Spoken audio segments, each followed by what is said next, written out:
Hello dear students, എല്ലാവർക്കും welcome to Sigma entrance coaching conducted by Vrinda science hub and LUCL charitable trust. ഇന്ന് physics class ആണ്, second chapter ആണ്, electrostatic potential and capacitance. അപ്പോൾ നമുക്ക് potential almost നമ്മൾ last ചാപ്റ്ററിൽ തന്നെ കുറേയൊക്കെ ഡിസ്കസ് ചെയ്തു അല്ലേ. നമുക്ക് കപ്പാസിറ്റൻസ് ആദ്യം ഒന്ന് ജസ്റ്റ് പറഞ്ഞിട്ട് നമുക്ക് പ്രോബ്ലത്തിലേക്ക് കിടക്കാം. അപ്പോൾ എന്താണ് കപ്പാസിറ്റൻസ്? സോ നമ്മൾ ആദ്യം തന്നെ മനസ്സിലാക്കേണ്ട കാര്യം, ചാർജും പൊട്ടൻഷ്യലും എന്താണ്? ഡയറക്ട്ലി പ്രൊപ്പോർഷണൽ ആണ്. ചാർജും പൊട്ടൻഷ്യലും ഡയറക്ട്ലി പ്രൊപ്പോർഷണൽ ആണ്. എന്താണ് പൊട്ടൻഷ്യലിന്റെ equation? V is equal to, last ചാപ്റ്ററിൽ പഠിച്ചതാണ്. പൊട്ടൻഷ്യലിന്റെ ഇക്വേഷൻ എന്താണ്? 1/4πε0 Q/r അല്ലേ. Q/r² ഇല്ല, r² വന്നാൽ എന്താണ്? ഇലക്ട്രിക് ഫീൽഡ് ആണ്. ഓക്കെ, 1/4πε0 Q/r, ഇതാണ് V എന്ന് പറയുന്നത്. ഈ പൊട്ടൻഷ്യൽ V എന്ന് പറയുന്നതും ചാർജും ഡയറക്ട്ലി പ്രൊപ്പോർഷണൽ ആണ്. ചാർജ് കൂടുമ്പോൾ എന്താണ്? അതിന്റെ ഫീൽഡും കൂടും. ചാർജിന്റെ എണ്ണം കൂടുമ്പോൾ അതിലുള്ള ഫീൽഡും കൂടും. ഫീൽഡ് കൂടുമ്പോഴോ അതിലേക്ക് വേണ്ട വർക്ക്. V എന്താണെന്നാണ് നമ്മൾ പഠിച്ചത്? പൊട്ടൻഷ്യലിന്റെ ഡെഫിനേഷൻ എന്താ പഠിച്ചത്? It is a work required to bring a charge from infinity to that point അല്ലേ. അപ്പോൾ Q കൂടുമ്പോൾ ഇലക്ട്രിക് ഫീൽഡും കൂടും. ഇലക്ട്രിക് ഫീൽഡ് കൂടുമ്പോൾ പൊട്ടൻഷ്യലും കൂടും. So Q is directly proportional to V. And സാധാരണ നമുക്കറിയാം, പ്രൊപ്പോർഷണാലിറ്റി മാറ്റാൻ വേണ്ടി നമ്മൾ എന്താ ചെയ്യാറ്? ഓക്കെ, പ്രൊപ്പോർഷണാലിറ്റി മാറ്റാൻ വേണ്ടി നമ്മൾ എന്താ ചെയ്യാറ്? ഒരു കോൺസ്റ്റന്റ് ആഡ് ചെയ്യും. അപ്പോൾ Q is equal to CV. Q is equal to CV അല്ലെ. നമ്മൾ ഓംസ് ലോയിലൊക്കെ ഇതുപോലെ തന്നെയല്ലേ ചെയ്തത്? ഓംസ് ലോയിൽ നമ്മൾ I is proportional to V എന്ന് എഴുതിയിട്ടല്ലേ റെസിസ്റ്റൻസ് ഇൻട്രൊഡ്യൂസ് ചെയ്തത്. അതുപോലെ തന്നെ Q is proportional to V, that is Q is equal to CV. അപ്പോൾ ഇതിൽ നിന്ന് C എന്താ? C എന്ന് പറഞ്ഞു കഴിഞ്ഞാൽ Q divided by V. Q by V അല്ലെ. അപ്പോൾ കപ്പാസിറ്റൻസിന്റെ ഇക്വേഷൻ എന്ന് പറഞ്ഞു കഴിഞ്ഞാൽ Q by V ആണ്. ഓക്കെ, ഒരു പൊട്ടൻഷ്യൽ ഒരു യൂണിറ്റ് കൂട്ടണമെങ്കിൽ ഇതിൽ സീനെയാണ് നമ്മൾ എന്ത് വിളിക്കുന്നത്? കപ്പാസിറ്റൻസ് വിളിക്കുന്നത്. കപ്പാസിറ്റൻസിന്റെ എങ്ങനെയാണ് ഡിഫൈൻ ചെയ്യുന്നത്? Capacitance of a conductor is defined as charge required to increase the potential of conductor by 1 unit. Charge required to increase the potential of the conductor by 1 unit. Potential ഒരു unit കൂട്ടാനായിട്ട് ആവശ്യമുള്ള ചാർജിനെയാണ് എന്ത് പറയുന്നത്? Capacitance എന്ന് പറയുന്നത്. Okay, capacitance എന്ന് പറയുന്നത് ഒരു സ്കെയിലാർ ക്വാണ്ടിറ്റിയാണ്. ഓക്കെ, കപ്പാസിറ്റൻസ് ഒരു സ്കെയിലാർ ക്വാണ്ടിറ്റിയാണ്. യെസ്, അപ്പം നമുക്ക് ഇക്വേഷൻ കിട്ടിയാലോ? C equal to Q/V. And SI unit എന്താണ്? What is SI unit? SI unit എന്ന് പറയുന്നത് ഫാരഡ് ആണ്. ഓക്കെ, കപ്പാസിറ്റൻസിന്റെ SI യൂണിറ്റ് ഫാരഡ് ആണ്. യെസ്, ഇനി 1 ഫാരഡിനെ എങ്ങനെ ഡിഫൈൻ ചെയ്യാം? നമുക്കറിയാം 1 ഫാരഡ് കപ്പാസിറ്റൻസിന്റെ ആണ് ഫാരഡ് എന്ന് പറയുന്നത് നമ്മുടെ യൂണിറ്റ്. ഇവിടെ ചാർജിന്റെ എന്താണ്? കുളും. പെർ പൊട്ടൻഷ്യലിന്റെ എന്താണ്? വോൾട്ട് അല്ലെ. അപ്പൊ 1 farad is equal to 1 coulomb divide by 1 volt. Okay, 1 coulomb divide by 1 volt, അതാണ് 1 ഫാരഡ് എന്ന് പറയുന്നത്. ഓക്കെ, ഒരു ഫാരഡ് എന്ന് പറഞ്ഞാൽ എന്താണ്? Capacitance of a conductor for which 1 coulomb charge increases potential by 1 volt. Okay, capacitance of a conductor for which 1 farad എന്ന് പറഞ്ഞു കഴിഞ്ഞാൽ capacitance of a conductor for which 1 coulomb charge increases potential by 1 unit, അതാണ് 1 farad എന്ന് പറയുന്നത്. അപ്പോൾ directly ക്വസ്റ്റ്യൻസിലേക്ക് കിടക്കല്ലേ.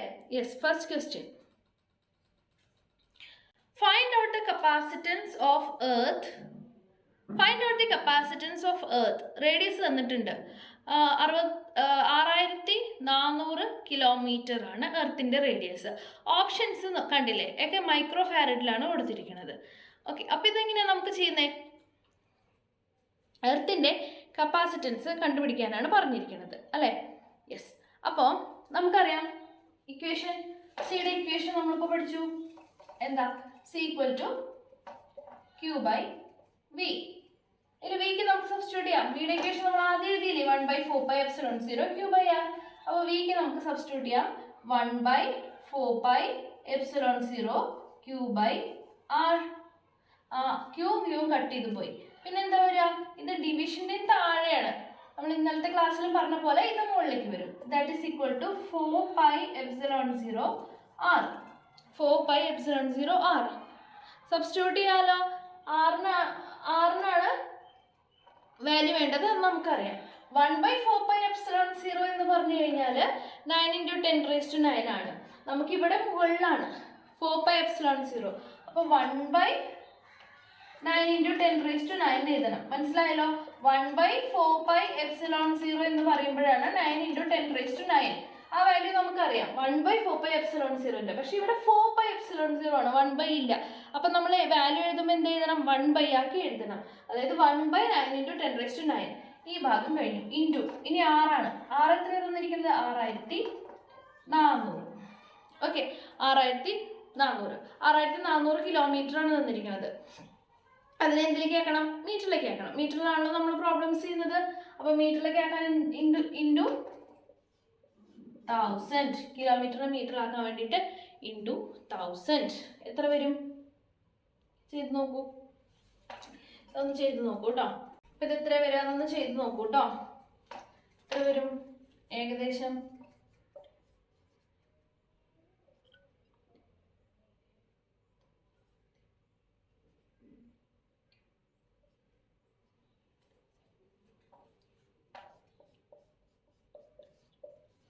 കിട്ടിയോ?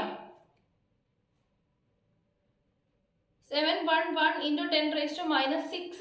ഈ -6നെ നമുക്ക് എങ്ങനെ എഴുതാം? -6 എന്ന് പറഞ്ഞാൽ എന്താണ്? മൈക്രോ ആണ് അല്ലേ?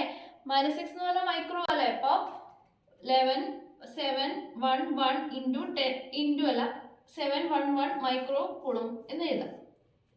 കപ്പാസിറ്റൻസ് കിട്ടിയല്ലോ. ഓക്കെ, അടുത്ത പ്രോബ്ലത്തിലേക്ക് കിടക്കാം. Yes, next problem.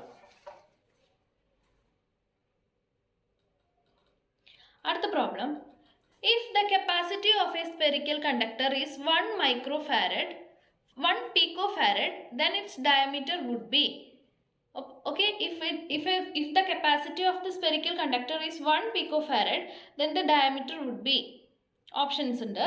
1.8 × 10⁻³ meter, 18 × 10⁻³ meter, 1.8 × 10⁻⁵ meter, 18 × 10⁻⁷ meter. ഇതിലെല്ലാത്തിലും എന്താ 1.8 തന്നെയാണ്. അപ്പോൾ നമുക്ക് ഈ ഡെസിമൽ പോയിന്റ് ഇടുമ്പോഴാണ് വ്യത്യാസം വരുന്നത്. അപ്പോൾ അത് സൂക്ഷിച്ച് തന്നെ ചെയ്യണം കേട്ടോ.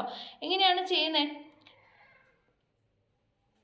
Capacity of the spherical conductor is 1 picofarad ആണ് തന്നിട്ടുണ്ട്. അപ്പോൾ നമുക്ക് എന്താണ് അതിൻ്റെ ഡയമീറ്റർ കണ്ടുപിടിക്കണം. അപ്പോൾ നമുക്ക് സാധാരണ എഴുതുന്ന ഇക്വേഷൻ തന്നെയാണ്, ഇപ്പോൾ എഴുതിയ ഇക്വേഷൻ തന്നെ. C = 4 pi epsilon 0 r. ഈ ഇക്വേഷൻ ഡയറക്റ്റ്ലി എഴുതിയത് തൊട്ട് മുന്നേ ചെയ്ത കാരണം കൊണ്ടാണ് കേട്ടോ. എല്ലാവർക്കും മനസ്സിലായല്ലോ ഇത് എങ്ങനെയാണ് വന്നതെന്ന്. ഓക്കെ, Q/V ആണ്. Q/V ചെയ്യുമ്പോൾ കട്ട് ചെയ്ത് പോയിട്ട് ഇങ്ങനെയാണ് വരുന്നത്. 4 pi epsilon 0 r, തൊട്ട് മുന്നത്തെ പ്രോബ്ലത്തിൽ ചെയ്ത പോലെ. അതുകൊണ്ട് ഇനി ഡയറക്റ്റ്ലി ഇങ്ങനെ എഴുതാൻ കട്ട് ചെയ്യാനൊന്നും നിൽക്കണ്ട. അപ്പോൾ ഇതിന് നമുക്ക് C തന്നിട്ടുണ്ട്, R ആണ് ചോദിച്ചിരിക്കുന്നത്. അപ്പോൾ R = എന്താ വരുന്നത്? C / 4 pi epsilon 0. C / 4 pi epsilon 0 കഴിഞ്ഞു. ഇനി ഡയറക്റ്റ് സബ്സ്റ്റിറ്റ്യൂഷൻ ആണ്. ഓക്കെ, R എന്താ കിട്ടുക? അപ്പോൾ C എന്ന് പറഞ്ഞു കഴിഞ്ഞാൽ എത്ര തന്നിരിക്കുന്നത്? എത്രയാ? 1 picofarad ആണെന്ന് തന്നിട്ടുണ്ട് അല്ലേ? യെസ്. അപ്പോൾ 1 × picofarad എന്ന് പറഞ്ഞാൽ എത്രയാ? 10⁻⁻12 ആണ്. ഓക്കെ, പിക്കോ എന്ന് പറഞ്ഞാൽ 10⁻⁻12 ആണ്. ഡിവൈഡഡ് ബൈ 1/4 pi epsilon 0ന്റെ വാല്യൂ ഇൻറ്റു 9 × 10⁻9. ഇതെന്താ ഇവിടെ എഴുതിയെന്ന് അറിയാലോ? 1/4 pi epsilon 0ന്റെ വാല്യൂ ആണ് 9 × 10⁻9. അതാണ് മുകളിൽ എഴുതിയിരിക്കുന്നത്. ഇത് കപ്പാസിറ്റൻസിന്റെ വാല്യൂ 1 picofarad, 1 × 10⁻⁻12. അപ്പോൾ നമുക്ക് എത്ര കിട്ടും? 9 × -12 പ്ലസ് 9 -12 പ്ലസ് 9 എന്ന് പറഞ്ഞാൽ എത്ര വരുന്നത്? -3 അല്ലേ? യെസ്, 9 × 10⁻⁻3. അപ്പോൾ ഇത് റേഡിയസ് ആണ്. നമുക്ക് ചോദിച്ചിരിക്കുന്നത് എന്താണ്? വാട്ട് ഈസ് ദ ഡയമീറ്റർ എന്നാണ് ചോദിച്ചിരിക്കുന്നത്. ഡയമീറ്റർ എന്ന് പറഞ്ഞു കഴിഞ്ഞാൽ എന്താ? റേഡിയസിന്റെ ഡബിൾ ആണ് ഡയമീറ്റർ അല്ലേ? അപ്പോൾ 2 × r. ഡയമീറ്റർ എന്ന് പറഞ്ഞു കഴിഞ്ഞാൽ 2 × r, 2 × റേഡിയസ്. അപ്പോൾ 9 × 10⁻⁻3 × 2, അതായത് 18 × 10⁻⁻3 meters. ഓക്കെ, അപ്പോൾ 18 × 10⁻⁻3 metre. Option B is the right answer. അപ്പോൾ ഡെസിമൽ പോയിന്റ് ഇവിടെ കാൽക്കുലേറ്റ് ചെയ്യുമ്പോൾ തെറ്റാതെ നോക്കുക കേട്ടോ, കാരണം 1.8 കിട്ടാം, അത് തെറ്റാതെ നോക്കണം. അപ്പോൾ 18 into 10 raised to minus 3 is the right answer. Let's move to next question. A body is charged to a certain potential when an additional charge of 90 nanocoulomb is imparted to it. The rise in the potential is found to be 18 millivolt. Find the capacitance of the body. ഒന്നുകൂടി വായിച്ചു നോക്കൂ. A body is charged to a certain potential. Okay, ഒരു material എടുത്തിട്ട് നമ്മൾ charge ചെയ്തു. When an additional charge of 90 nanocoulomb is imparted to it, അത്രയും charge നമ്മൾ add ചെയ്തപ്പോൾ the rise in the potential is found to be, potential increase ചെയ്തത് 18 millivolt ആണ്. Find the capacitance of the body, capacitance കണ്ടുപിടിക്കുക. Okay, അപ്പം നമുക്ക് എന്തൊക്കെയാണ് തന്നിരിക്കുന്നത്? ചാർജും തന്നിട്ടുണ്ട്, അതുപോലെ തന്നെ വോൾട്ടേജും തന്നിട്ടുണ്ട്. കപ്പാസിറ്റൻസ് കണ്ടുപിടിക്കാനാണ്. അപ്പം സി കണ്ടുപിടിക്കണം, വിയും ക്യൂവും തന്നിട്ടുണ്ട്. അപ്പം എന്തൊക്കെയാ ഇക്വേഷൻ? ഇത് മൂന്നും കൂടി കണക്ട് ചെയ്യുന്ന equation C equal to Q by V. Okay, yes. അപ്പോൾ C equal to Q by V. അപ്പോൾ നമുക്ക് ഡയറക്റ്റ്ലി സബ്സ്റ്റിറ്റ്യൂട്ട് ചെയ്യാലോ. ക്യൂ എത്രയാണ് തന്നിരിക്കുന്നത്? 90 നാനോ കോളംബ്. നാനോ എന്ന് വെച്ചാൽ എത്രയാണ്? ഇതൊക്കെ പഠിച്ചു വെക്കേണ്ടതാണ് കേട്ടോ. 90 നാനോ എന്ന് പറഞ്ഞു കഴിഞ്ഞാൽ 10 raised to minus 9. പീക്കോ എന്ന് പറഞ്ഞാൽ 10 raised to minus 12. ഓക്കെ, അപ്പോൾ Q is equal to 90 nano coulomb divided by potential എത്രയാണ് ഇൻക്രീസ് ചെയ്തത്? 18 മില്ലി വോൾട്ട്. 18 മില്ലിക്ക് എത്രയാണ് വരുന്നത്? 10 raised to minus 3. 10 raised to minus 3 എത്രയാണ്? ഇത് ചെയ്യുമ്പോൾ എത്ര വരാ? 9 കൊണ്ട് കട്ട് ചെയ്ത് കഴിഞ്ഞാൽ ഇവിടെ 10, ഇവിടെ 2. അപ്പോൾ 5 into 10 raised to നോക്കൂ -9. ഈ -3 മുകളിലേക്ക് പോകുമ്പോൾ +3 ആവും. അപ്പോൾ -9 + 3 -9 + 3 ഇതെങ്ങനെ വരുന്നതെന്ന് അറിയാമല്ലോ. -9 ഇത് മുകളിലേക്ക് എഴുതുകയാണെങ്കിൽ നമുക്ക് എന്ത് എഴുതാം? ഇൻറ്റു 10 raised to 3 എന്ന് എഴുതാം. ഓക്കെ, അപ്പം -9 + 3 എന്ന് വരുമ്പോൾ -6. അപ്പോൾ 10 raised to -6, 5 into 10 raised to -6. And എന്താ ഇപ്പോൾ നമ്മൾ കണ്ടുപിടിച്ചത്? കപ്പാസിറ്റൻസ് അല്ലേ? അപ്പോൾ ഫാരഡ്. യെസ്. അപ്പോൾ 10 raised to -6 നമുക്ക് എങ്ങനെ എഴുതാം? 10 raised to -6 എന്ന് പറഞ്ഞാൽ എന്താ? മൈക്രോ ആണ് അല്ലേ? അപ്പോൾ 5 മൈക്രോ ഫാരഡ് ഇങ്ങനെ എഴുതാലോ. 5 മൈക്രോ ഫാരഡ്. മനസ്സിലായോ? ഓപ്ഷൻസിൽ ഏതാണ് കറക്റ്റ് ആൻസർ ആയിരുന്നത്? Option C is the correct answer. Okay, അപ്പം ഇങ്ങനെ എഴുതുന്നത് പ്രാക്ടീസ് ഇല്ലാന്നുണ്ടെങ്കിൽ ഇതുപോലത്തെ കുറച്ച് പ്രോബ്ലംസ് ചെയ്ത് നോക്കണം കേട്ടോ. എങ്ങനെയാണ് ഈ -3 മുകളിലേക്ക് എഴുതിയപ്പോൾ +3 ആയത്? ഇതിന് പ്രോബ്ലം ചെയ്യുമ്പോഴാണ് മനസ്സിലാവുക. ഓക്കെ, അതുപോലെ തന്നെ 10 raised to -6 എന്ന് പറഞ്ഞാൽ മൈക്രോ, 10 raised to -9 എന്ന് പറഞ്ഞാൽ നാനോ, 10 raised to -12 എന്ന് പറഞ്ഞാൽ പീക്കോ. ഈ 3 കാര്യങ്ങൾ നമ്മൾ ഇന്നത്തെ ക്ലാസ്സിൽ പഠിച്ചു. ഇനി അടുത്ത പ്രോബ്ലത്തിലേക്ക് പോകാം.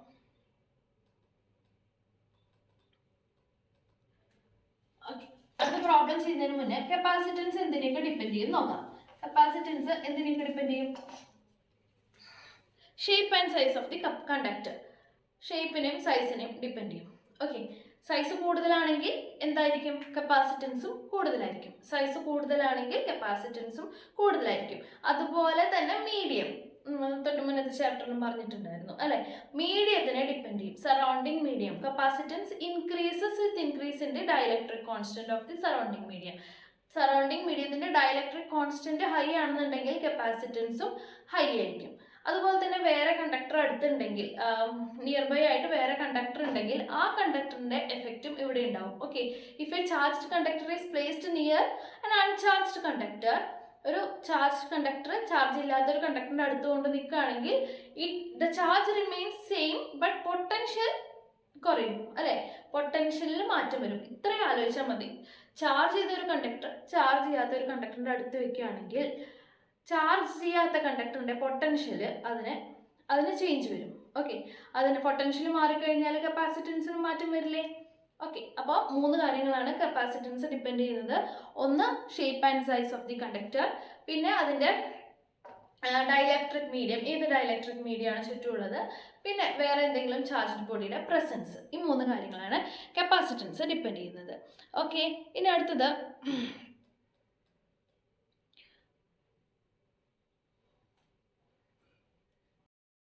the capacitance of the capacitor depends on geometry of the plate, separation between the plate and the dielectric between the plate, all the above. ഏതാണ് കറക്റ്റ് ആൻസർ?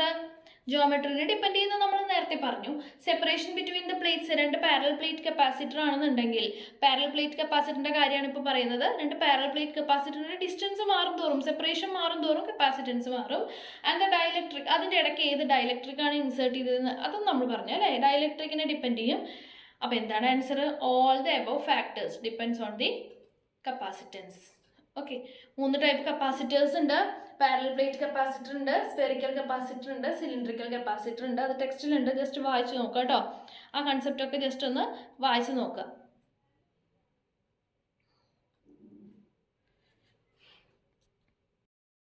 ഇനി സ്പെറിക്കൽ കപ്പാസിറ്ററിന്റെ കാര്യം പറയുകയാണെന്നുണ്ടെങ്കിൽ, 2 സ്പിയർ ഉണ്ട്. ആദ്യത്തെ സ്പിയറിന്റെ റേഡിയസ് എ ആണ്, രണ്ടാമത്തെ സ്പിയറിന്റെ റേഡിയസ് ബി ആണെന്ന് വിചാരിക്കുക. ആദ്യത്തെ സ്പിയറിന്റെ റേഡിയസ് എ, രണ്ടാമത്തതിന്റെ ബി. അതുപോലെ തന്നെ പൊട്ടൻഷ്യൽ എഴുതാലോ. ആദ്യത്തതിന്റെ പൊട്ടൻഷ്യൽ വി എ ആണ്, രണ്ടാമത്തതിന്റെ പൊട്ടൻഷ്യൽ വി ബി ആണെന്നുണ്ടെങ്കിൽ സി എഴുതുന്നത് എങ്ങനെയാ? C is equal to Q divided by V A minus V B. നേരത്തെ ക്യൂ ബൈ വി എന്നായിരുന്നില്ലേ? അപ്പൊ ഇവിടെ എന്ത് എഴുതണം? V A minus V B. Okay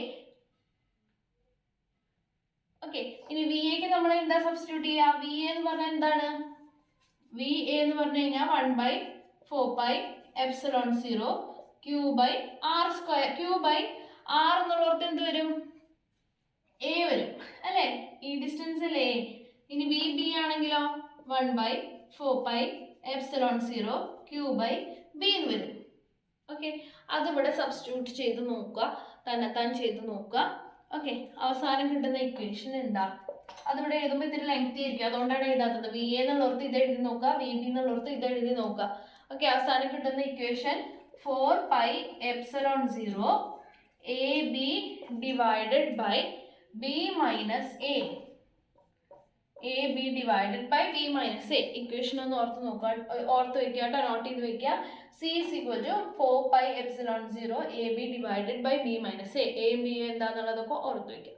okay, അപ്പോൾ ഇതാണ് സ്പെറിക്കൽ കപ്പാസിറ്റൻസിനുള്ള ഇക്വേഷൻ. ഇത് വെച്ചിട്ടൊരു പ്രോബ്ലം ചെയ്താലോ? യെസ്, ഒരു പ്രോബ്ലം ചെയ്യാതെ വെച്ചിട്ട്. A solid conducting sphere of radius r1 is surrounded by another concentric hollow conducting sphere of r2. The capacitance of this assembly is proportional to options 4 എണ്ണം തന്നിട്ടുണ്ട്. ഇതിലേതാണ് correct answer? രണ്ട് conducting sphere ആണുള്ളത്. Inner radius r1 ആണ്, outer radius r2 ആണ്. ഇപ്പോൾ ചെയ്തതല്ലേ equation? അവിടെ എഴുതി വെച്ചിരിക്കുന്ന അതിന്റെ ഡയറക്റ്റ് സബ്സ്റ്റിറ്റ്യൂഷൻ അല്ലേ വരിക? സി ഇസ് ഈക്വൽ ടു എന്താ വരിക? 4πε0 A B divide by B minus A എന്നുള്ളവർക്ക് എന്താ വരിക? r1 r2 divided by r2 minus r1.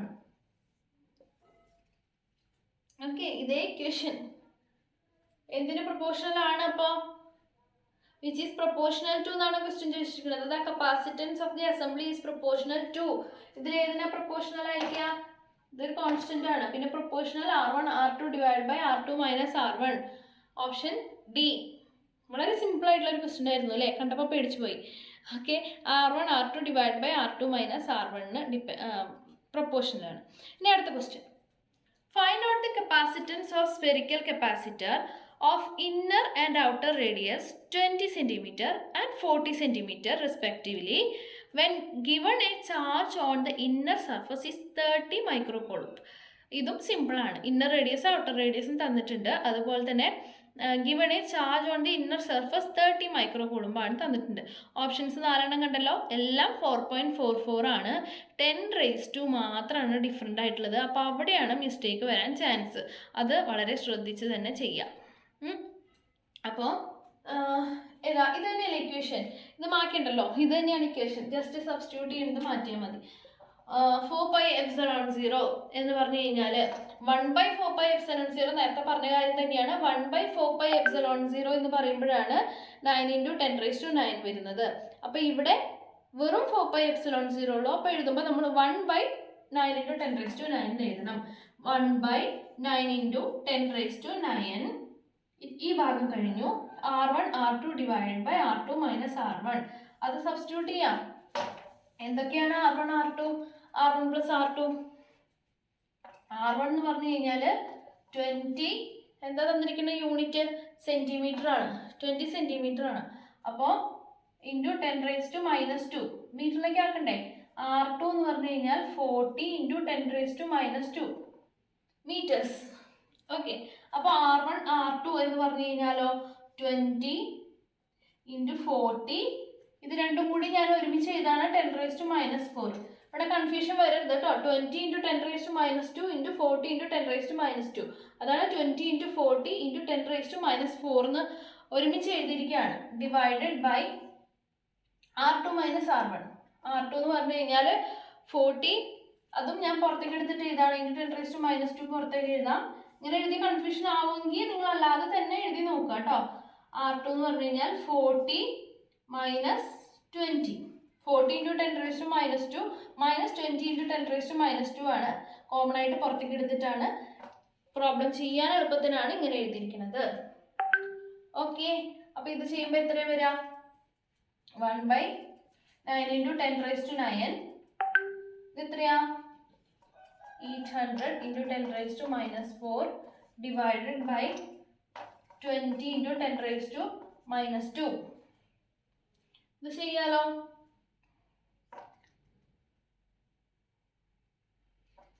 പോയി 40 എത്ര വരുന്നത്? ഡിവൈഡഡ് ബൈ 4 ഉണ്ട്. അപ്പോൾ എത്രയാണ് ആൻസർ വരുന്നത്? 4.44 × 10⁻. എത്ര വരുന്നത്? -11. ചെയ്ത് നോക്കൂ കേട്ടോ. 10⁻⁻11 ആണ് കറക്റ്റ് ആൻസർ വരുന്നത്. 9 - 2 എന്ന് പറയുമ്പോൾ എത്രയാ? 9 - 2 എന്ന് പറയുമ്പോൾ 7. -4, ഈ 10⁻7 താഴെ, അത് മുകളിലേക്ക് എഴുതുമ്പോൾ 10⁻⁻7 വരും. അപ്പോൾ -4 - 7 വരുമ്പോൾ -11. ക്ലിയർ ആയോ? 10⁻⁻4 ഇവിടെ ഉണ്ട്. ഇത് രണ്ടും താഴെ 10⁻7 വരും. അത് മുകളിലേക്ക് എഴുതുമ്പോൾ 10⁻7 വരും. അപ്പോൾ -4 - 7 അങ്ങനെ -11. 4.44 × 10⁻11 ആൻഡ് കപ്പാസിറ്റൻസ് അല്ലേ, അപ്പോൾ ഫാരഡ്. Okay, yes. ഇതിനെ പീക്കോൻ്റെയും പിന്നെ നാനോൻ്റെയും ഒന്നും ടേമിൽ എഴുതാത്തത് എന്തുകൊണ്ടാണ്? ഓപ്ഷൻസിൽ എങ്ങനെയാണ് തന്നിരിക്കുന്നത് അതേപോലെ തന്നെയാണ് നമ്മൾ എത്തിക്കാൻ ശ്രമിക്കുന്നത്. ഓക്കെ, ഇത് ക്ലിയർ ആണല്ലോ. അടുത്തൊരു പ്രോബ്ലം നോക്കാം. യെസ്,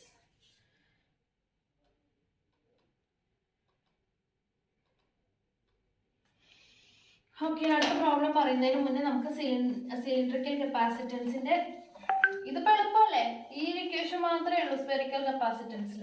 ഇനി സിലിണ്ടറിക്കൽ കപ്പാസിറ്റൻസിൻ്റെ ഇക്വേഷൻ പറയാം, എന്നിട്ട് ചെയ്യാം. ഓക്കെ, അതിൻ്റെ ഇക്വേഷൻ മാത്രമേ ഞാൻ എഴുതുന്നുള്ളൂ, ഡെറിവേഷൻ ഞാനിവിടെ എഴുതുന്നില്ല. ഓക്കെ, അത് ട്യൂഷനുള്ളവർക്ക് അങ്ങനെ പഠിക്കാം, അല്ലാത്തവർക്ക് ടെക്സ്റ്റ് വായിച്ചാൽ തന്നെ മനസ്സിലാവും. സിലിണ്ടറിക്കൽ കപ്പാസിറ്റൻസിൻ്റെ ഇക്വേഷൻ എന്ന് പറയുന്നത് 2πε0 L divided by log of b by a. Okay, log b by a. Okay, ഇതിൽ എന്തൊക്കെയാണ് അറിയേണ്ടത്? L എന്താണ്, A എന്താ, B എന്താന്ന് അറിയണം അല്ലേ. അപ്പോൾ ഒരു സിലിണ്ടർ ആവുമ്പോൾ ഓക്കെ, അതിന്റെ ഇന്നർ റേഡിയസ് ആണ്, ഈ സിലിണ്ടറിന്റെ ഇന്നർ റേഡിയസ് ആണ് A. തൊട്ട് മുന്നത്തെ കേസിൽ എടുത്ത പോലെ തന്നെ ഇന്നർ റേഡിയസ് ആണ് A ആൻഡ് ഔട്ടർ റേഡിയസ് ആണ് B. ഇന്നർ റേഡിയസ് A ആണ്, ഔട്ടർ റേഡിയസ് B ആണ്. ആൻഡ് ദിസ് ലെങ്ത് ഇല്ലേ, അതിനാണ് എൽ എന്ന് പറയുന്നത്. അപ്പോൾ നോക്കൂ, 2πε0 എൽ ഡിവൈഡഡ് ബൈ നാച്ചുറൽ ലോഗാണ് ലോഗ് b/a. ഇതാണ് എന്ത് സിലിണ്ടറിക്കൽ കപ്പാസിറ്റൻസിൻ്റെ ഇക്വേഷൻ വരുന്നത്. ഇനി പാരലൽ പ്ലേറ്റ് കപ്പാസിറ്റർ, അതാണ് നമുക്ക് മെയിനായിട്ട് ഇതിൽ പഠിക്കാനുള്ളത് കേട്ടോ. Parallel plate capacitor, 2 parallel plates ഉണ്ടാവും, നടുക്കൊരു ഗ്യാപ്പ് ഉണ്ടാവും. ഓക്കെ, ഒരു പ്ലേറ്റ് പോസിറ്റീവ്ലി ചാർജ്ഡ് ആയിരിക്കും, മറ്റേ പ്ലേറ്റ് നെഗറ്റീവ്ലി ചാർജ്ഡ് ആയിരിക്കും. ആൻഡ് ഈ സെപ്പറേഷനെയാണ് നമ്മൾ എന്ത് വിളിക്കുന്നത്? ഡി എന്ന് പറഞ്ഞിട്ട് വിളിക്കുന്നത്. ഈ സെപ്പറേഷനാണ് ഡി. ഓക്കെ, ഈ സെപ്പറേഷനിൽ എയർ ആവാം, വേറെ എന്തെങ്കിലും ഡയലക്ട്രിക് മീഡിയം ആവാം, എന്തും ആവാം. ഓക്കെ, അപ്പോൾ ലാസ്റ്റ് ഇക്വേഷൻ മാത്രമാണ് എഴുതുന്നത്. പാരലൽ പ്ലേറ്റ് കപ്പാസിറ്ററിൻ്റെ കപ്പാസിറ്റൻസിനുള്ള equation ε0 a/d. Area of the plate ആണ് എ എന്ന് പറയുന്നത്. Okay, area of the plate ആണ് എ എന്ന് പറയുന്നത്.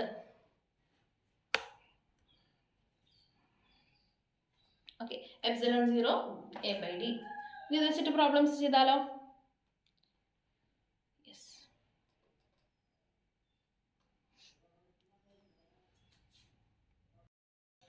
സിമ്പിൾ ആയിട്ടുള്ള ഒരു ക്വസ്റ്റ്യൻ ആണ്. The capacitance of parallel plate capacitor does not depend upon താഴെ തന്നിരിക്കുന്നതിൽ ഏതാണ്? അല്ലെങ്കിൽ ഞാൻ പറയാം, the capacitance of parallel plate capacitor does not depend upon area of the plate, medium between the plate, distance between the plate, metal of the plate. ഇതൊക്കെയാ area of the plate depend ചെയ്യുന്നുണ്ട് അല്ലേ. പിന്നെ medium between the plate, ε0, ഇത് മീഡിയത്തിനെ depend ചെയ്യുന്നില്ലേ? Epsilon എന്ന് പറയുന്നത് മീഡിയത്തിനെ depend ചെയ്യുന്ന ഒരു പാരാമീറ്റർ ആണ് അല്ലേ.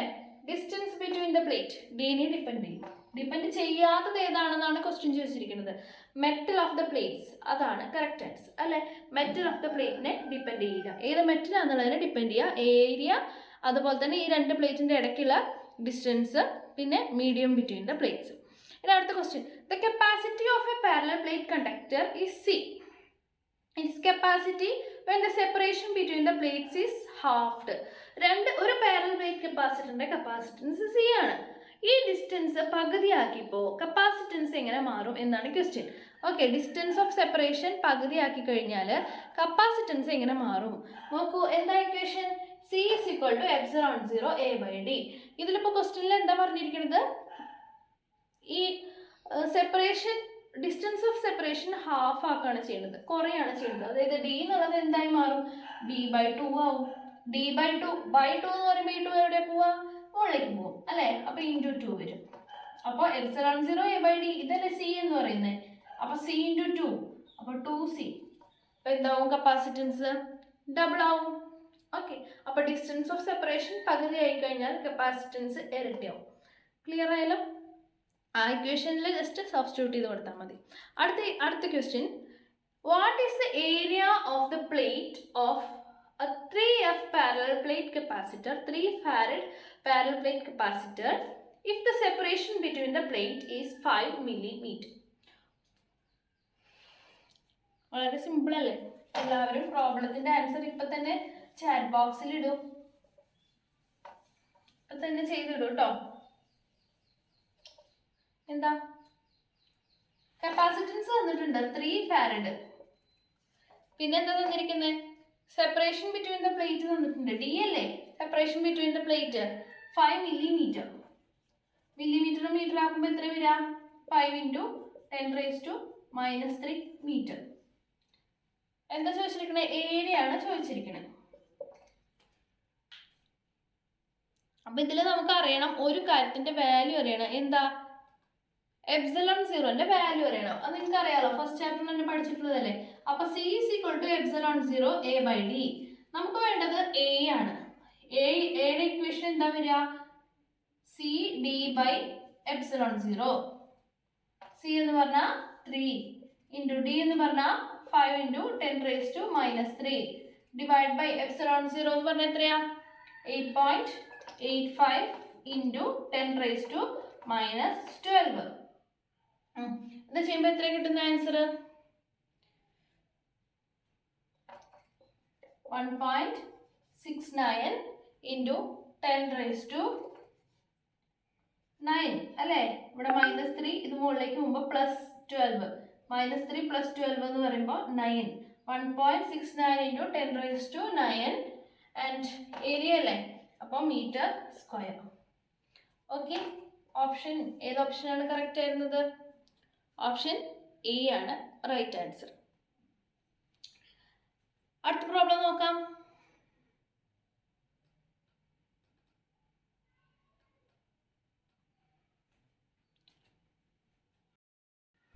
അടുത്തതായിട്ട് നമ്മൾ റെസിസ്റ്റർ പഠിച്ചില്ലേ? Parallel combination of resistors and series combination of resistance. അതുപോലെ തന്നെ എങ്ങനെയായിരിക്കും കോമ്പിനേഷൻ ഓഫ് കപ്പാസിറ്റേഴ്സ് എന്ന് നോക്കാം. ആദ്യം തന്നെ സീരീസ് കോമ്പിനേഷൻ ഓഫ് കപ്പാസിറ്റേഴ്സ്. വോൾട്ടേജിന്റെ കേസിൽ എങ്ങനെയാ നമുക്കറിയാം. V is equal to എങ്ങനെയാ, കുറെ കപ്പാസിറ്റേഴ്സ് ഉണ്ടെന്ന് വിചാരിക്കും. ഒരേ ലെങ്ത് ആയിരിക്കണം കേട്ടോ.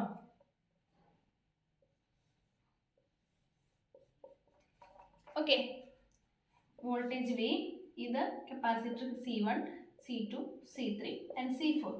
വോൾട്ടേജ് എഴുതുമ്പോൾ എങ്ങനെയാണ് ഇതിന്റെ വോൾട്ടേജ് V1, ഇതിന്റെ വോൾട്ടേജ് V2, V3, V4 ആണെന്നുണ്ടെങ്കിൽ V is equal to V1 plus V2 plus V3 plus V4. അങ്ങനെയല്ലേ? യെസ്, നമുക്കറിയാം V എന്ന് പറഞ്ഞു കഴിഞ്ഞാൽ Q/C. നമ്മൾ ആദ്യം എഴുതിയ equation V is equal to Q/C. Vക്ക് സബ്സ്റ്റിറ്റ്യൂട്ട് ചെയ്യാമോ? അപ്പോൾ നെറ്റ് വോൾട്ടേജ് എന്ന് പറഞ്ഞു കഴിഞ്ഞാൽ V1 എന്ന് പറഞ്ഞു കഴിഞ്ഞാൽ Q/C1. Okay, Q മാറോ? Q മാറുന്നില്ല, കാരണം ഒരു സെല്ലിൽ തന്നെയാണ് ചാർജ് വരുന്നത്. Q സെയിം ആണ്. Q/C1 plus Q/C2 plus Q/C3 plus Q/C4. Okay, അപ്പോൾ ഈ ക്യൂവിനെയൊക്കെ പുറത്തെടുത്തിട്ട് ഇവിടെ താഴെ ഇതാണ്. ഓക്കെ, ഈ ക്യൂവിനൊക്കെ പുറത്തെടുത്തിട്ട് താഴെ ഇതാണെന്നുണ്ടെങ്കിൽ അപ്പം എന്ത് വരും? എഫക്റ്റീവ് കപ്പാസിറ്റൻസ് എന്ന് പറഞ്ഞു കഴിഞ്ഞാൽ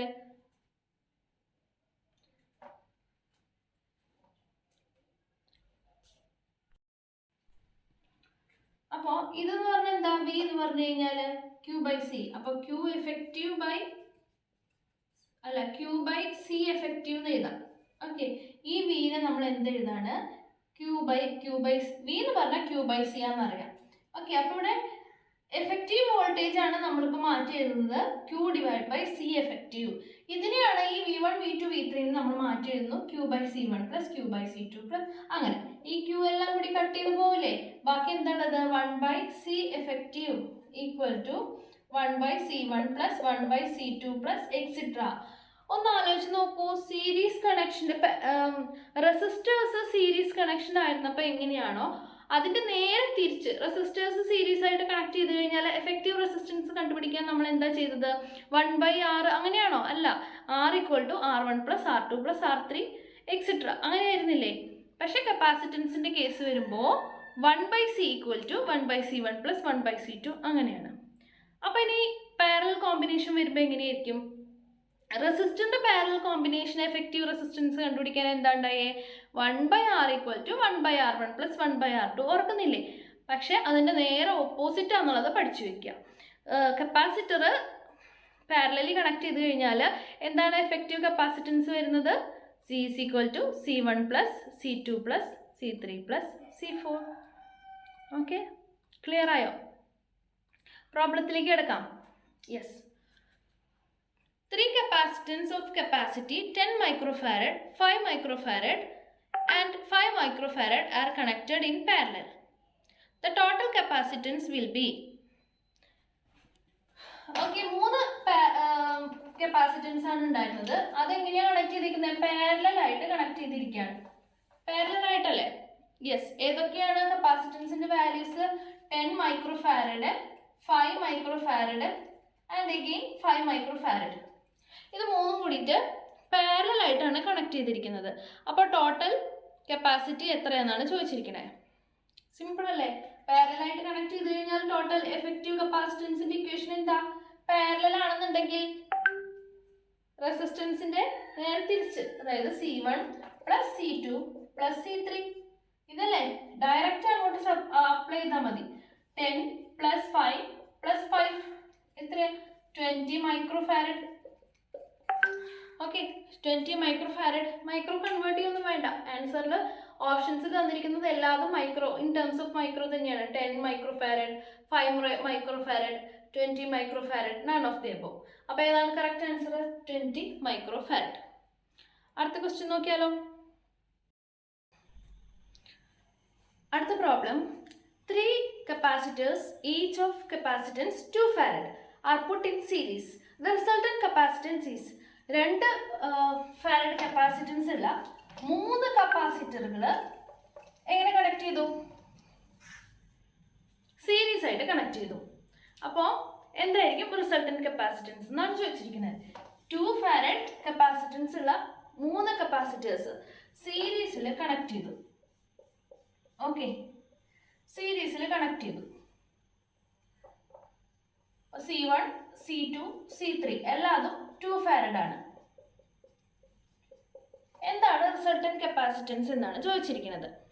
ഓക്കെ, അപ്പോൾ എന്താണ് റിസൾട്ടന്റ് കപ്പാസിറ്റൻസ്? നമുക്കറിയാം പാരലൽ കോമ്പിനേഷന് റിസൾട്ടന്റ് കപ്പാസിറ്റൻസ്, സി റിസൾട്ടന്റ് അല്ലെങ്കിൽ സി എഫക്റ്റീവ്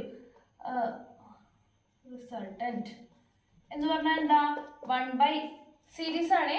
കപ്പാസിറ്റൻസിന്റെ കേസിൽ സീരീസ് ആകുമ്പോൾ 1/C1 plus 1/C2 plus 1/C3. അപ്പോൾ ഇതെല്ലാം ഈക്വൽ ആണെന്നുണ്ടെങ്കിൽ നമുക്ക് C1, C2, C3 ഇവിടെ എല്ലാം ഈക്വൽ അല്ലേ, അതുകൊണ്ട് നമുക്ക് C എന്ന് മാത്രം എഴുതാം. ഓക്കെ, എല്ലാം 2 farad ആയതുകൊണ്ട് ഇതും 2 farad, ഇതും 2 farad, ഇത് അപ്പോൾ C എന്ന് എഴുതാം. അപ്പോൾ 1/C plus 1/C plus 1/C എന്ന് പറയുമ്പോൾ എന്താ വരിക? 3/C. അപ്പോൾ 1/C എഫക്റ്റീവ് അല്ലെങ്കിൽ C resultant equal to 3/C.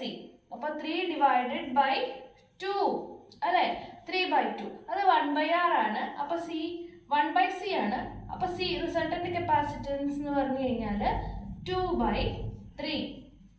Okay, 2/3 farad. 2/3 farad അതാണ് റിസൾട്ടന്റ് കപ്പാസിറ്റൻസ്. ഓക്കെ, അടുത്ത ക്വസ്റ്റ്യൻ, 3 കപ്പാസിറ്റേഴ്സ്. അഗെയിൻ 3 കപ്പാസിറ്റേഴ്സ് ഉണ്ട്. 3 capacitors of capacitance 3 microfarad, 9 microfarad and 18 microfarad. 18 microfarad, 3 microfarad, 9 microfarad and 18 microfarad are connected in series. സീരീസിലാണ് connect ചെയ്തിരിക്കുന്നത്. And another time in parallel. ഇപ്പോൾ 2 ടൈപ്പും connect ചെയ്തിട്ടുണ്ട്. ആദ്യം സീരീസിന്റെ കേസ് ചെയ്യണം, പിന്നെ പാരലലിന്റെ കേസ് ചെയ്യണം. The ratio of the equivalent capacitance in the 2 cases. അപ്പോൾ സീരീസ് കണ്ടുപിടിക്കണം, പാരലൽ കണ്ടുപിടിക്കണം, അതിന്റെ റേഷ്യോ കണ്ടുപിടിക്കണം. ഓപ്ഷൻസ് നോക്കൂ. 1:15, 15:1, 1:1 ആൻഡ് 1:3. എങ്ങനെയാണ് ചെയ്യുന്നത്? ആദ്യം നമുക്ക് സീരീസ് ചെയ്ത് നോക്കാം. സീരീസിൽ കണക്ട് ചെയ്തിരിക്കുകയാണ് 3 എന്നുണ്ടെങ്കിൽ 3 microfarad, 9 microfarad, 18 microfarad. സീരീസ് ആണെങ്കിൽ 1/CS എന്ന് എഴുതാം. സീരീസ് ആണെന്ന് കാണിക്കാൻ വേണ്ടിയിട്ട് S എന്ന് എഴുതാം കേട്ടോ. അപ്പോൾ 1/CS ആണെങ്കിൽ 1/3 microfarad അവിടെ നിൽക്കട്ടെ. ലാസ്റ്റ് നമുക്ക് കൺവേർട്ട് ചെയ്യാം. ആൻസറിൽ അല്ലെങ്കിൽ മൈക്രോ എന്ന് തന്നെ എഴുതാം. അപ്പോൾ പിന്നെ കൺവേർട്ട് ചെയ്യണ്ടല്ലോ. അപ്പോൾ 1/C1 plus 1/C2 plus 1/C3 ആണ് സീരീസിൽ. അപ്പോൾ 1/3 പ്ലസ് 1/9 പ്ലസ് 1/18 അങ്ങനെയാണ് വരുന്നത് അല്ലേ. അപ്പോൾ ഇതൊക്കെ ചെയ്യുമ്പോൾ എത്രയാണ് കിട്ടുന്നത്? LCM എടുത്ത് ചെയ്ത് നോക്കുമ്പോൾ നമുക്ക് എത്രയാണ് കിട്ടുന്നത്? ഇതിനെ 18 ആക്കാൻ വേണ്ടി നമുക്ക് എന്തിനും 6 കൊണ്ട് മൾട്ടിപ്ലൈ ചെയ്യണം. അപ്പോൾ 6/18 ഇങ്ങനെ ചെയ്യാൻ അറിയാമല്ലോ എല്ലാവർക്കും. 6/18 പ്ലസ് ഇവിടെ 2/18 പ്ലസ് 1/18, 8 9, 9/18 അതായത് 1/2. 1/CS എന്ന് പറഞ്ഞു കഴിഞ്ഞാൽ 1/2. അപ്പോൾ CS എന്ന് പറഞ്ഞു കഴിഞ്ഞാൽ 2 microfarad. അപ്പോൾ സീരീസ് കോമ്പിനേഷൻ്റെ കാര്യം കഴിഞ്ഞു. ഇനി നമുക്ക് പാരലൽ കോമ്പിനേഷൻ്റെ കാര്യം നോക്കാം. പാരലൽ കോമ്പിനേഷൻ്റെ കാര്യം വരുമ്പോൾ പിന്നെ പാരലൽ കോമ്പിനേഷൻ ചെയ്ത് നോക്കാം. അപ്പോൾ സീരീസിൻ്റെ കേസ് ഓർത്ത് വയ്ക്കുക. സീരീസിൽ നമുക്ക് കിട്ടിയത് 2 microfarad. ഇനി combination in parallel connection. Parallel ആയിട്ട് കണക്ട് ചെയ്തിരിക്കുകയാണെന്നുണ്ടെങ്കിൽ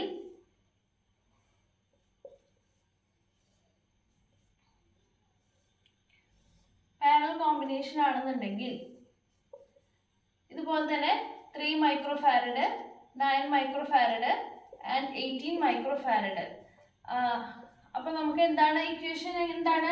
സി എന്ന് പറഞ്ഞാൽ സി ഇവിടെ പാരലൽ ആയതുകൊണ്ട് സഫിക്സ് ആയിട്ട് പി എന്ന് എഴുതാണ്. അപ്പോൾ C P is equal to C1 plus C2 plus C3. Okay, അപ്പോൾ പെട്ടെന്ന് ചെയ്ത് കഴിഞ്ഞാൽ C P equal to C1 എന്ന് പറഞ്ഞു കഴിഞ്ഞാൽ 3 പ്ലസ് 9 പ്ലസ് 18 എത്രയാണ് വരുന്നത്? 27 plus 3 30 micro farad. Okay, 30 micro farad ആണ് പാരലൽ കോമ്പിനേഷനിൽ കിട്ടുന്നത്. ഇനി എന്താ ചോദിച്ചിരിക്കുന്നത്? CS/CP ആണ് ചോദിച്ചിരിക്കുന്നത്. CS/CP ആണ് ചോദിച്ചിരിക്കുന്നത്. റേഷ്യോ ഓഫ് CS/CP എത്രയാണ് വരുന്നത്? 2 microfarad by 30 microfarad. Cut ചെയ്യുമ്പോൾ 1/15 വരും. 1/15 അതായത് 1:15. Option A is the right answer. 1:15. Okay, clear ആയ എല്ലാവർക്കും? യെസ്. അടുത്തൊരു ക്വസ്റ്റ്യൻ. ഈസി ആയതുകൊണ്ടാണ് സ്പീഡിൽ പറഞ്ഞു പോകുന്നത് കേട്ടോ. സ്പീഡ് കൂടുതലാണെന്ന് തോന്നുന്നുണ്ടോ? ഓക്കെ, അടുത്ത question. What is the equivalent capacitance between A and be in the given figure? Figure കണ്ടോ? എന്തൊക്കെയാണ്? 8, 4, താഴെ 4, പിന്നെ 12, 16 ഓപ്ഷൻസ് ഉണ്ട്. അപ്പോൾ what is the equivalent capacitance between A and B? ഈ എൻഡും സ്റ്റാർട്ടിങ്ങും എൻഡും തമ്മിലുള്ള ഇഫക്റ്റീവ് കപ്പാസിറ്റൻസ് എന്താണെന്ന്, ഇക്വലന്റ് കപ്പാസിറ്റൻസ് എന്താണെന്നാണ് ചോദിച്ചിരിക്കുന്നത്. അപ്പോൾ നമുക്ക് കുറച്ച് സിംപ്ലിഫൈ ചെയ്യണം ഈ ഡയഗ്രാം അല്ലേ? അപ്പോൾ എന്തൊക്കെയാണ്? ഇവിടെ എയിൽ നിന്ന് തന്നെ ഒരു കപ്പാസിറ്റൻസ്, ആ കപ്പാസിറ്റർ എത്രയാണ്? 1 എന്നുള്ള കപ്പാസിറ്റർ ആണ്. അതിൻ്റെ കപ്പാസിറ്റൻസ് എത്രയാണ്? 12. ഓക്കെ, ഇവിടെ നിന്ന് 2 ബ്രാഞ്ച് ആവാണ്. ഇവിടെ ഒരു കപ്പാസിറ്റർ, ഇവിടെ ഒരു കപ്പാസിറ്റർ. ഓക്കെ, പിന്നെ ഇവിടെ ഒരു കപ്പാസിറ്റർ. അപ്പോൾ 2, 3, 4. യെസ്, 8, 4, പിന്നെ എത്രയാണ്? 4. ഓക്കെ, പിന്നെ ഇവിടെയും ഉണ്ട് ഒരു കപ്പാസിറ്റർ അല്ലേ? 5th capacitor 16. ഇവിടെ ബി. അപ്പോൾ എക്കും ബിക്കും ഇടയ്ക്കുള്ള കപ്പാസിറ്റൻസ് എത്രയെന്നാണ് ചോദിച്ചിരിക്കുന്നത്. അപ്പോൾ നമുക്ക് ആദ്യം ഏതാ സിംപ്ലിഫൈ ചെയ്യാനുള്ളത്? അപ്പോൾ നോക്കൂ, ആദ്യം തന്നെ ഏതാണ്? അടുത്തടുത്ത് കിടക്കുന്ന ഏതാണ്? ഇത് രണ്ടും സീരീസ് ആയിട്ട് കിടക്കുകയാണ് അല്ലേ? അപ്പോൾ ഇത് രണ്ടും കൂടി നമുക്ക് ഒറ്റ കപ്പാസിറ്റർ ആക്കണം. അപ്പോൾ എങ്ങനെയാണ്? C2നും 3നും നമ്മൾ ക്ലബ് ചെയ്യാൻ പോവാണ്. അല്ലാതെ വേറെ ഒരു വഴിയില്ല. നോക്കൂ, വേറെ ഏതാ അങ്ങനെ ക്ലബ് ചെയ്യാൻ പറ്റുന്നത്? ആദ്യം ഇത് രണ്ടും കൂടി നമുക്ക് ഒറ്റ കപ്പാസിറ്റർ ആക്കണം. നമ്മൾ റെസിസ്റ്ററിന്റെ കേസിൽ പഠിച്ചിട്ടുള്ളതാണല്ലോ, സ്കൂളിൽ 10th പഠിച്ചിട്ടുള്ളതല്ലേ റെസിസ്റ്റർ ഇതുപോലെ വന്നു കഴിഞ്ഞാൽ സോൾവ് ചെയ്യാൻ. അപ്പോൾ ആദ്യം ഇത് രണ്ടിനും നമുക്ക് 2നും 3നും കൂടി എഫക്റ്റീവ് കപ്പാസിറ്റൻസ് കണ്ടുപിടിക്കണം. 2ഉം 3ഉം, അതായത് 8, 4ഉം. അപ്പോൾ അത് സീരീസ് കോമ്പിനേഷൻ ആണ് അല്ലേ? സീരീസ് കോമ്പിനേഷൻ ആണെങ്കിൽ 1/C is equal to 1/C1 plus 1/C2. ഇതെങ്ങനെ ചെയ്യാം? C1 C2 divided by C1 plus C2 ഇങ്ങനെയല്ലേ വരിക? മറ്റേ റെസിസ്റ്ററിന്റെ കേസിൽ ചെയ്ത പോലെ തന്നെ C1 C2 divided by C1 plus C2 എങ്ങനെയാ വന്നതെന്ന് അറിയാലോ?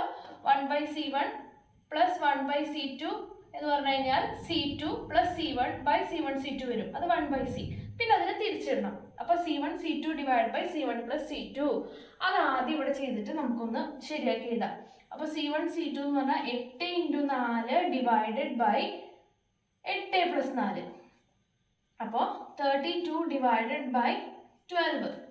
ഓക്കെ, 32 ഡിവൈഡ് ബൈ 12 അതായത് 8/3.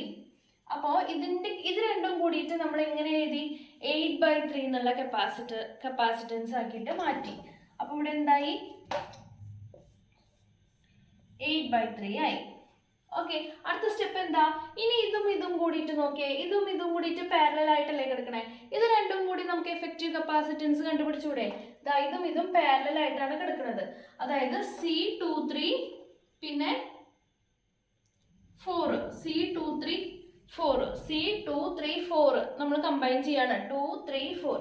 2, 3 കമ്പൈൻ ചെയ്തു ഓൾറെഡി. അതിൻ്റെ കൂടെ 4 കൂടി കമ്പൈൻ ചെയ്യാണ്. പാരലൽ കണക്ഷൻ ആണെങ്കിൽ വെറുതെ കൂട്ടിയാൽ മതി, അറിയാലോ. പാരലൽ കണക്ഷൻ ആണെങ്കിൽ വെറുതെ ആഡ് ചെയ്യാം. അപ്പോൾ 8/3 പ്ലസ് താഴെ എത്രയാണ്? 4 ആണ്. 4. Okay, 8/3 plus 4. എത്ര വരുന്നത് 20/3 അല്ലേ? അപ്പോൾ ഇവിടെ നമുക്ക് 20/3 മൈക്രോ ഫാരഡ് കിട്ടി. ഇത് ക്രോസ് മൾട്ടിപ്ലൈ ചെയ്തിട്ടില്ല, അറിയാമല്ലോ നിങ്ങൾക്ക് ചെയ്യാനായിട്ട്. അപ്പോൾ 20/3 മൈക്രോ ഫാരഡ്. അപ്പോൾ ഇത് രണ്ടും കൂടിയിട്ട് നമ്മൾ എന്ത് വെച്ചിട്ട് റീപ്ലേസ് ചെയ്തു? ഒറ്റ കപ്പാസിറ്റർ വെച്ചിട്ട് റീപ്ലേസ് ചെയ്തു. ആ കപ്പാസിറ്റർ എന്ന് പറഞ്ഞു കഴിഞ്ഞാൽ 20/3 ആണ് അതിൻ്റെ വാല്യൂ. അപ്പോൾ ഇതാ സിമ്പിളായില്ലേ? ഇനി 3 കപ്പാസിറ്റർ സീരീസ് ആയിട്ട് കണക്ട് ചെയ്തിരിക്കുകയാണ്. ഇനി അതേ ഉള്ളൂ സോൾവ് ചെയ്യാൻ. ബാക്കി 3 കപ്പാസിറ്റേഴ്സ് സീരീസ് ആയിട്ട് കണക്ട് ചെയ്തിരിക്കുകയാണ്. സീരീസ് കോമ്പിനേഷൻ ആയിട്ട് സാധാരണ ചെയ്യുന്ന പോലെ ചെയ്യാം. സീരീസ് കോമ്പിനേഷൻ എങ്ങനെയാണ്? അവിടെ എഴുതിയിട്ടുണ്ട്. 1/c = ഇവിടെ 1 2 3 3 ഉണ്ട്. അപ്പോൾ 1/c1 + 1/c2 + 1/c3. ഓക്കെ, അപ്പോൾ അതുപോലെ ചെയ്യാം. 1/c = 1/12 പ്ലസ് 1/c2 എന്ന് പറഞ്ഞാൽ 1/20/3. അപ്പോൾ 3/20. ഇതൊക്കെ അറിയാമെന്ന് വിചാരിച്ചിട്ടാണ് ഇങ്ങനെ സ്പീഡിൽ എഴുതുന്നത് കേട്ടോ. 1/c2 എന്ന് പറഞ്ഞാൽ 1/20/3. 1/20/3 വരുമ്പോൾ ആ 3 ന്യൂമറേറ്ററിലേക്ക് കയറും. അപ്പോൾ 3/20 പ്ലസ് 1/16 അല്ലേ വാല്യൂ? 1/16. ഇത് കപ്പാസിറ്ററിൻ്റെ നമ്പറാണ് കേട്ടോ മുകളിൽ എഴുതിയിട്ടുണ്ടായിരുന്നത്. അപ്പോൾ 1/16. അപ്പോൾ 1/12 പ്ലസ് 3/20 പ്ലസ് 1/16. കറക്റ്റ് അല്ലേ? Yes, 1/12 plus 3/20 plus 1/16. അപ്പോൾ ഇത് സോൾവ് ചെയ്യാം. LCM എടുത്തിട്ട് സോൾവ് ചെയ്യാം. സോൾവ് ചെയ്യുമ്പോൾ എത്രയും കിട്ടാൻ നോക്കുക. ഓക്കെ, LCM എത്ര വരുന്നത്? ഇതിൻ്റെ 240 ആണ് ഇതിൻ്റെ LCM വരുന്നത്. 240 വരും ഇതിൻ്റെ LCM. അപ്പോൾ എങ്ങനെ 240 LCM വരുമ്പോൾ ഇവിടെ 240 ആവാൻ വേണ്ടിയിട്ട് 20 പ്ലസ് ഇവിടെ 3.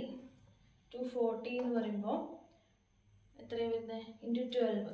അപ്പോൾ 3 × 12. 3 × 12 എന്ന് പറഞ്ഞാൽ 36 പ്ലസ് ഇവിടെ എത്ര വരാം? 15.